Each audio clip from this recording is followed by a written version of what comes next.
எங்களுக்கும் தெரியும். உன் பையன் தப்பு பண்ணிட்டு வந்துட்டான். டேய், என் மையன் தப்பு பண்ணானா? தப்பு பண்ணிருப்பீங்க, தட்டி கேட்டிருப்பான், அதனால தேடி வந்திருக்கீங்க, சரிதானே?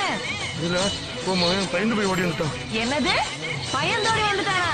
டேய், அவன் மாட்டுப்பால் குடிச்சு வளர்ந்தவன்ல, மாறுப்பால் குடிச்சு வளர்ந்தவன்.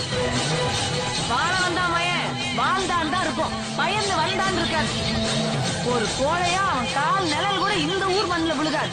போங்க, போய் தேடுங்க. உங்க கண்ணில் அவன் பட்ட ஆபத்து அவனுக்கு இல்ல, உங்களுக்கு தான். ஒழுங்கா ஊரு போய் சேருங்க. அதை விட்டுட்டு ஆத்தால தூக்குவேன், அப்பனை தூக்குவேன் வந்தீங்க, முண்டை இங்க இருக்கும், தலை உங்க ஊர் எல்லையில் இருக்கும். வந்துட்டானுங்க கெடா வாழ மீசையா வச்சு. மூஞ்சியும் மகரை. என்ன மதனி, நீ பாட்டு அசால்ட்டா சொல்லி அனுப்புற? கோழை 100 பேரோட போனாலும் தனியாள், வீரன் தனியா போனாலும் 100 பேர்.